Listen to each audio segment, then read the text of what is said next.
નમસ્કાર વિદ્યાર્થી મિત્રો, ગયા લેક્ચરમાં આપણે સ્વાધ્યાય 3.5ના કેટલાક એક્ઝામ્પલ જોઈએ. હવેથી આગળ વધીએ. Example number 15. બે જહાજ એક સાથે બંદર છોડે. એક જહાજ 24 કિલોમીટર પ્રતિ કલાકની ઝડપે ઈશાન દિશામાં અને બીજું જહાજ 32 કિલોમીટર પ્રતિ કલાકની ઝડપે દક્ષિણથી પૂર્વ દિશા સાથે 75 ડિગ્રીના ખૂણે જાય છે. 3 કલાક પછી બંને જહાજ વચ્ચેનું અંતર શોધો. અહીંયા તો આપણે જવાબ લખીએ પહેલાં કેટલીક બાબતો આપણે પરિચિત હોવા જોઈએ કે દિશાઓનો અર્થ આપણે જાણતા હોવા જોઈએ. તો દિશાઓનો અર્થ આપણે મેળવીએ ત્યારે આપણે જાણીએ છીએ કે ભૌમિતિક રીતે જ્યારે પણ કોઈ આકૃતિ દર્શાવીએ ત્યારે તો દિશાઓનો અર્થ આ પ્રમાણે લેવામાં આવે.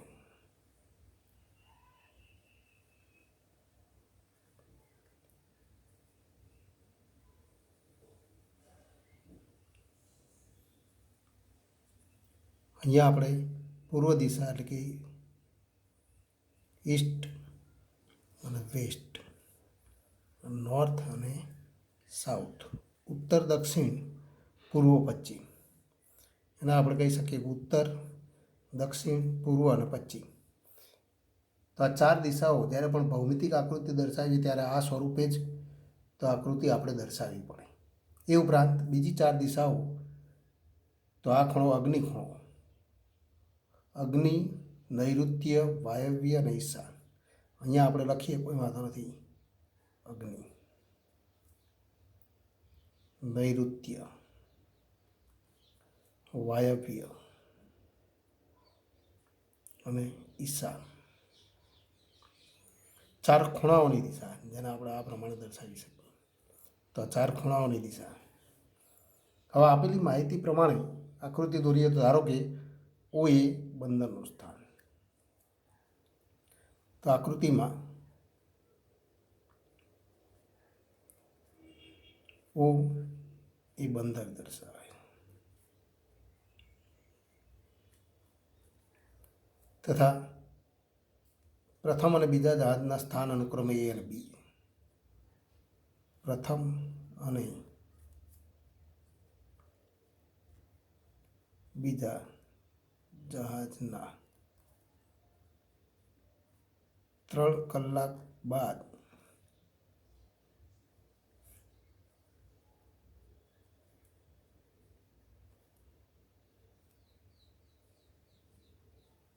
તેમના સ્થાન અનુક્રમે એ અને બી. એનો અર્થ કે તો પ્રથમ જહાજ આપણને આપેલું છે કે 24 કિલોમીટર પ્રતિ કલાકની ઝડપે ઈશાન દિશામાં જાય છે. માટે પ્રથમ જહાજનું સ્થાન આપણે એ લઈએ. 3 કલાકના સમયગાળા બાદ એ બિંદુએ પહોંચે. બીજા જહાજ માટે આપણને આપેલું છે એટલે કે અહીંયા આપણે કહી શકીએ કે આ ખૂણો તો 45 ડિગ્રી થાય. બીજું જહાજ 32 કિલોમીટર પ્રતિ કલાકની ઝડપે દક્ષિણ દિશાથી પૂર્વ દિશા સાથે, તો દક્ષિણ દિશાથી પૂર્વ દિશા સાથે 75 ડિગ્રી માપના ખૂણે તો ગતિ કરે.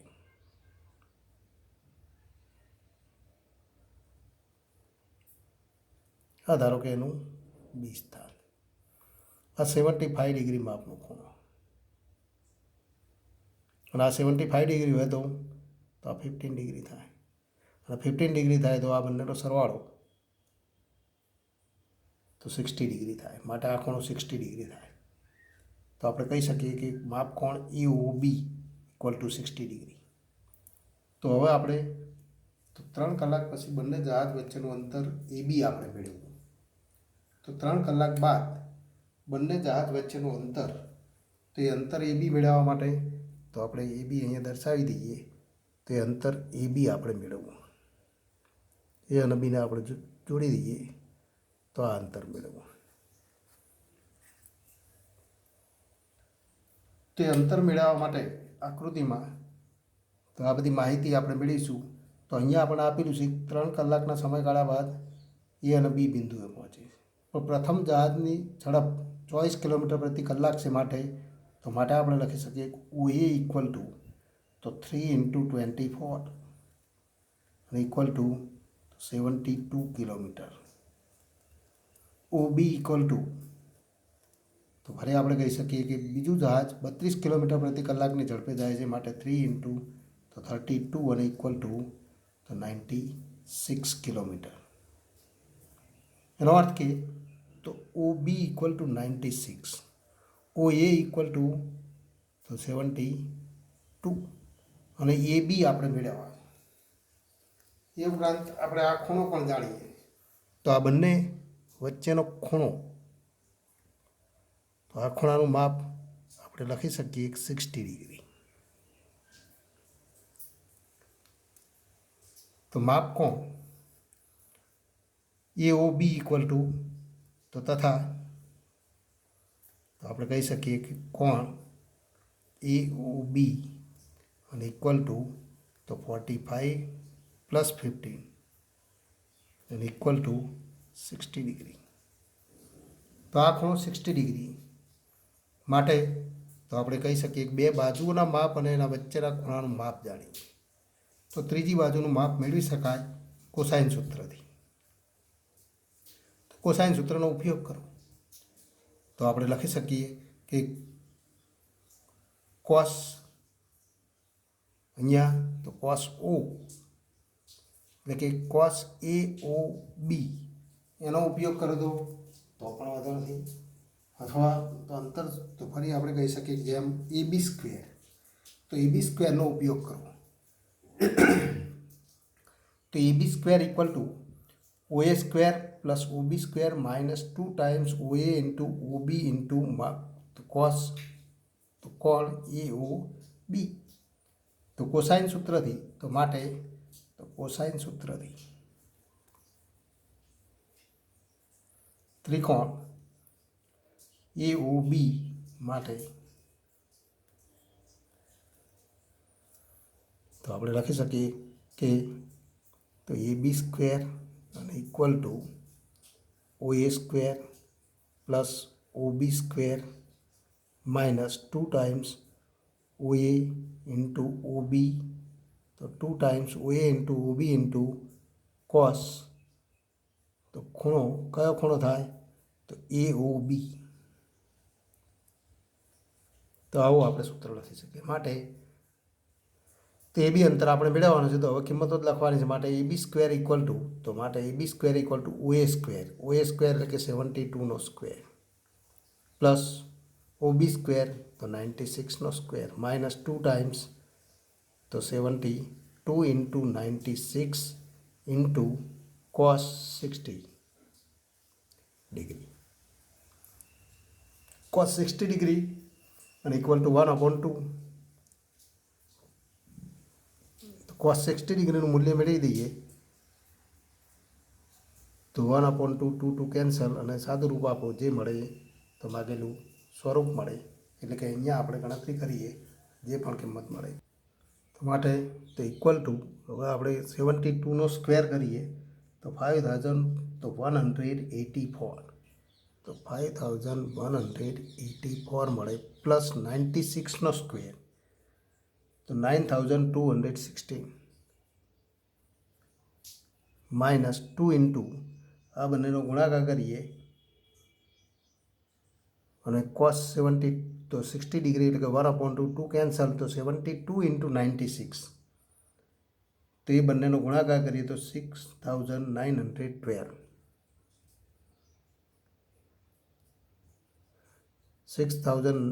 અહીંયા 912 આ બંનેનો સરવાળામાંથી વાત કરીએ તો 7488 મળે. તો AB સ્ક્વેર ઇક્વલ ટુ તો આ કિંમત મળે અને માટે AB ઇક્વલ ટુ તો AB ઇક્વલ ટુ વર્ગમૂળમાં 7488 એનું અંદાજિત મૂલ્ય કાઢીએ તો 86.53 કિલોમીટર. તો આટલું આપણને મૂલ્ય મળે જે જહાજનું તો બે જહાજ વચ્ચેનું 3 કલાકના સમયગાળા બાદ બે જહાજ વચ્ચેનું અંતર આપણને મળશે. તો હવે આગળ વધીએ પ્રકીર્ણ ઉદાહરણો. ઉદાહરણ નંબર 29, જો એક્સ અને વાય બંને બીજા ચરણમાં હોય અને સાઇન એક્સ ઇક્વલ ટુ 3/5 અને કોસ વાય ઇક્વલ ટુ -12/13, તો સાઇન એક્સ પ્લસ વાયનું મૂલ્ય શોધો.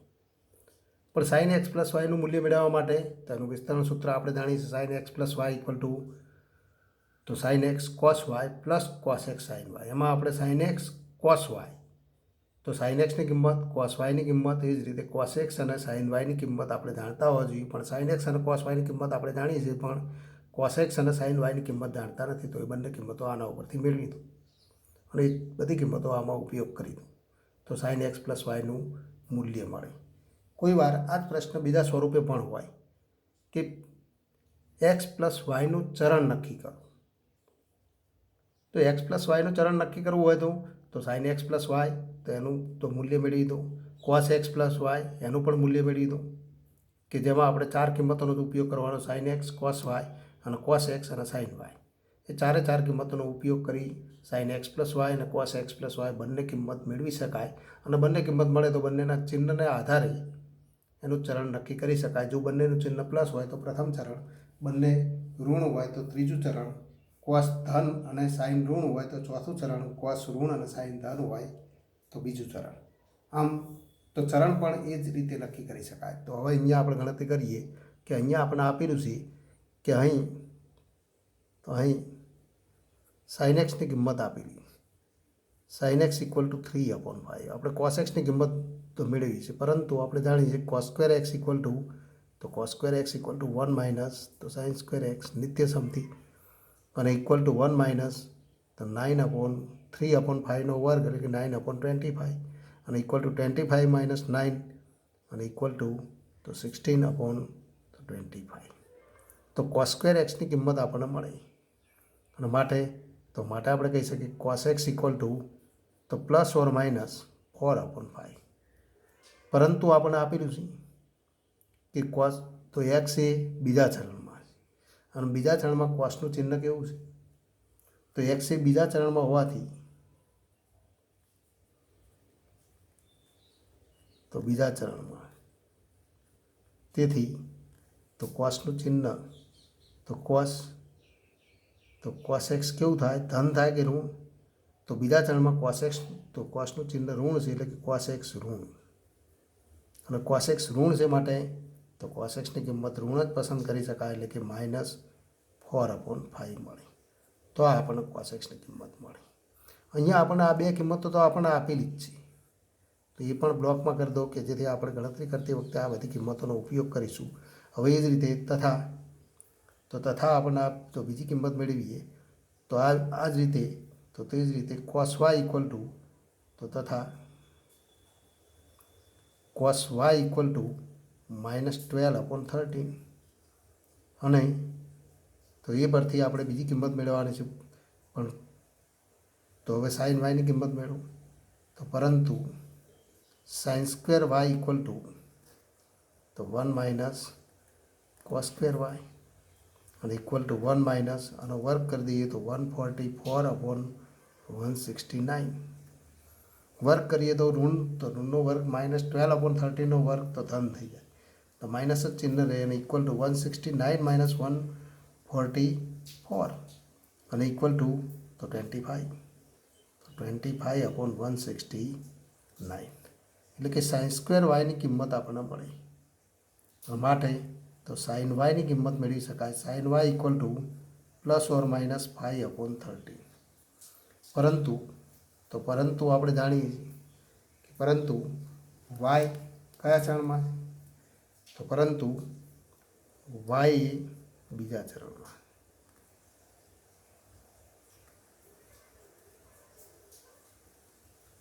તેથી તો સાઇન વાય કેવું મળે? તો સાઇન વાય તો ધન, તો સાઇન વાય ધન થાય અને એના આધારે ધન કિંમત પસંદ કરીએ.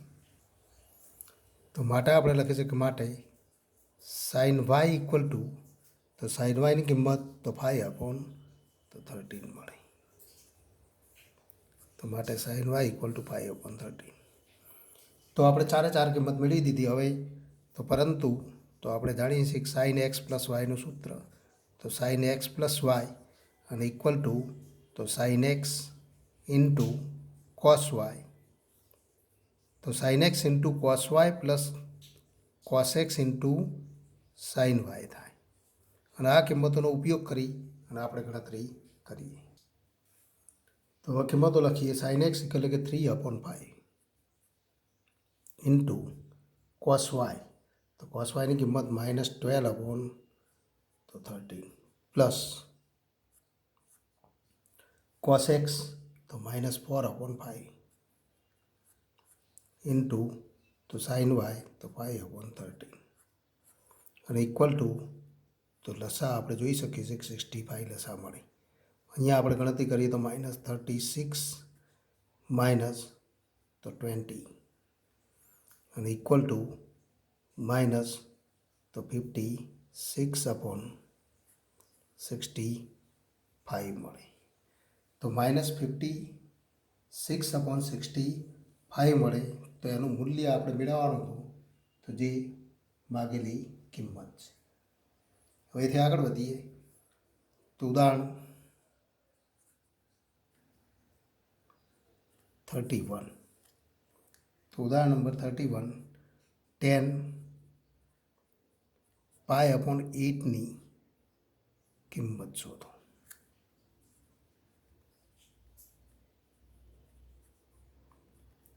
ટેન π/8નું મૂલ્ય મેળવવા માટે એક રીત તો આપણે અગાઉ પણ જોઈ ગયા. 1022 ½ એનું મૂલ્ય મેળવવા માટેની રીત અગાઉ આપણે ગણતરી કરી ગયા છીએ. બીજી રીત જોઈએ કે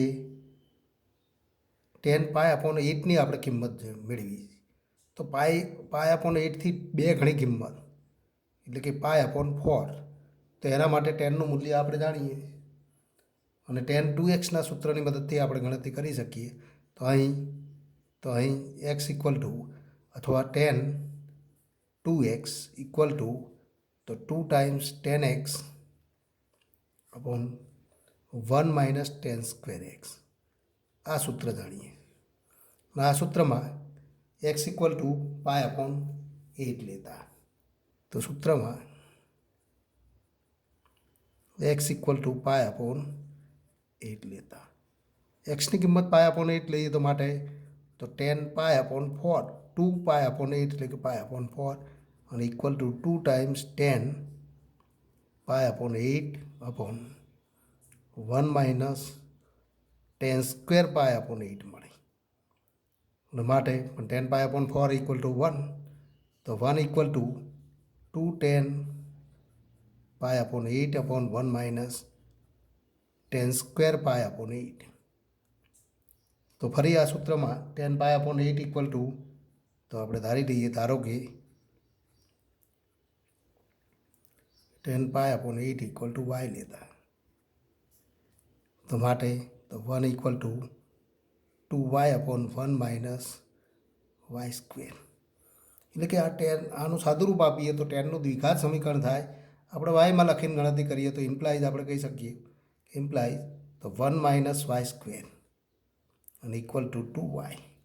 અને માટે અથવા ઇમ્પ્લાઇઝ આપણે ગણતરી કરીએ તો ઇમ્પ્લાઇઝ તો ફરી તો આ બધા પદના આ બાજુ લઈએ તો y square plus 2y -1 equal two 0. આ દ્વિઘાત સમીકરણ છે. દ્વિઘાત સમીકરણનો ઉકેલ તો y માટે આપણે સૂત્ર જાણીએ છીએ. આથી y ઇક્વલ ટુ શું થાય તો y માટે આપણે સૂત્ર તો -b plus or minus square root તો d અથવા ડેલ્ટા, કે જ્યાં d એ સમીકરણનો વિવેચક છે. d એટલે કે b² - 4ac અપોન 2a. ડીની કિંમત લખી દો એટલે કે d એટલે કે -b plus or minus square root b² - 4ac upon 2a. તો આ સૂત્રનો ઉપયોગ કરો અને ગણતરી કરો તો અહીંયા a equal to 1, b equal to 2 અને c ઇક્વલ ટુ -1 એ બધી કિંમતો આમાં લેતા -b એટલે કે -2 plus or minus square root b² એટલે કે 4 માઇનસ 4a ઇન્ટુ c તો 4 ઇન્ટુ 1 ઇન્ટુ -1 એટલે કે +4 અપોન 2 ઇન્ટુ a એટલે કે તો 2 અને equal to -2 plus or minus તો √8 એટલે કે 2√2 -2 ± -2√2 अपॉन 2 इक्वल टू -1 ± √2 अपॉन 2 મળે. અહીંયા તો 2 કેન્સલ થાય, -1 ± √2 अपॉन 1 મળે. દરેક પદને 2 વડે ભાગતા, એટલે કે આપણે કહી શકીએ કે ઇક્વલ ટુ -1 ± √2. તો આ કિંમત મળી, એટલે કે વાયની કિંમત -1 ± √2 મળે. પરંતુ વાય ઇક્વલ ટુ, તો માટે વાય ઇક્વલ ટુ આ મળે, પણ વાય ઇક્વલ ટુ તો આપણે તો 10π/8, તો માટે તો 10π/8ની આ બે કિંમત મળે. પરંતુ આપણે લખી શકીએ કે પરંતુ વાય ઇક્વલ ટુ 10π/8 એ ગ્રેટર ધેન 0, કારણ કે π/8 પ્રથમ ચરણમાં, તો π/8 પ્રથમ ચરણમાં, અને પ્રથમ ચરણમાં છે માટે તો 10π/8 ધન થાય, અને માટે વાય ગ્રેટર ધેન 0, તો વાય તો ગ્રેટર ધેન 0. તો અહીંયા બંને ઋણ ચિહ્ન ન મળે, એટલે કે -1 + √2, તો માટે વાય ઇક્વલ ટુ -1 + √2, એટલે કે તો વાય એટલે કે માટે 10π/8 અને ઇક્વલ ટુ √2 - 1. તો આ માગેલ કિંમત છે. તો 10π/8ની આપણે કિંમત મેળવી ગયા. હવે એથી આગળ વધીએ તો ઉદાહરણ 33, સાબિત કરો કે cos2x + cos2x + π/3 + cos2x - π/3 = 3/2. તો અહીંયા આપણે જાણીએ છીએ cos2x ઇક્વલ ટુ તો 1 + cos2x/2. તો એનો સૂત્રનો ઉપયોગ કરીને આપણે ગણતરી કરીશું. તો અહીંયા આપણે કહી શકીએ લેફ્ટ હેન્ડ સાઈડ અને equal two cos2x + cos2x + π/3 + cos2x - π/3. તો એના માટે સૂત્રનો ઉપયોગ કરો તો 1 + cos2x, તો cos2x/2. તો આ સૂત્રનો ઉપયોગ કરીએ. પ્લસ એ જ રીતે આના માટે તો 1 પ્લસ, તો આપણે ફરી લખી શકીએ 1 + cos, તો આ x કહીએ તો એને 2 વડે ગુણી દો, 2x, તો cos2x + 2π/3/2. પ્લસ એ જ રીતે તો 1 + cos2x, તો cos, તો ફરી x ને 2 વડે ગુણી દો, તો 2x - 2π/3/2. તો આવું સ્વરૂપ મળે. અને ઇક્વલ ટુ ફરી તો 1/2 + 1/2 + 1/2, પહેલા પદનું વિસ્તરણ તો 3/2, પ્લસ ફરી 1/2 દરેક પદમાં સામાન્ય હશે તો એ સામાન્ય લઈ લો, તો ફરી બ્રેકેટમાં આપણને મળે cos2x + cos 2x + 2π/3 + cos 2x - 2π/3. તો આવું સ્વરૂપ મળે. અને આવું સ્વરૂપ મળે તો હવે આપણે જોઈ શકીએ છીએ કે આનો જવાબ 3/2. તો જો આનો જવાબ 3/2 હોય તો આની કિંમત 3/2 હોય તો આની કિંમત 0 થવી જોઈએ, અને એ 0 આપણે સાબિત કરીશું. તો ઇક્વલ ટુ 3/2 + 1/2.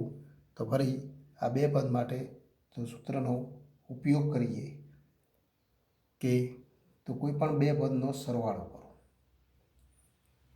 તો અહીંયા આપણે સરવાળો કરીએ અને ગણતરી કરીએ. તો આ બે પદનો સરવાળો કરો, અથવા આ બે પદનો સરવાળો કરો, cos c + cos d, અથવા cos c + cos d, બેમાંથી કોઈ એક સૂત્રનો ઉપયોગ કરો તો 1/2 cos 2x પ્લસ આના આપણે cos θ અને cos φ કહીએ. તો cos + cos, તો 2 ટાઈમ્સ cos * cos, તો cos આ બંનેનો સરવાળો. તો આવા પદોનો સરવાળો કરવાનો હોય ત્યારે તો પહેલાં એક્સવાળા પદોનો સરવાળો કરી દો, અને ત્યારબાદ અચળ પદોનો સરવાળો કરો. તો 2x + 2x એટલે કે 4x, અને આ બંનેનો સરવાળો 0 થાય તો 4x/2 એટલે કે cos 2x ઇન્ટુ, તો ફરી બીજું પદ પણ cos મળે, બંનેનો તફાવત, તો 2x - 2x કેન્સલ, 2π/3 - 2π/3, તો 4π/3, ફરી 4π/3/2 એટલે કે 2π/3. તો આ પ્રમાણે ગણતરી કરી શકાય. અને equal two 3/2 plus 1/2 cos 2x plus 2 times cos 2x into cos 2π/3 ની કિંમત મેળવવા માટે તો 3નો 1 ગુણક તો ગુણાકારની નજીક છે માટે તો આપણે લખી શકીએ પાઈ માઇનસ તો π/3 3π - π/3 કરો તો આવું સ્વરૂપ મળે. આવું સ્વરૂપ મળે તો equal to 3/2 plus 1/2 cos 2x plus તો cos 2x plus 2 into cos 2x into cos π - θ તો ફરી બીજું ચરણ માઇનસ cos π/3 તો આવું સ્વરૂપ મળે.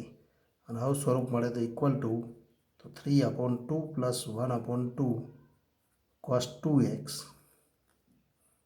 Plus 2 into cos 2x into cos π/3 તો minus 1/2 2 cancel cos 2x minus cos 2x તો ઇક્વલ ટુ 0 તો 3/2 પ્લસ 1/2 ઇન્ટુ તો 0 અને ઇક્વલ ટુ તો 3/2 અને ઇક્વલ ટુ તો રાઈટ હેન્ડ તો સાઈડ.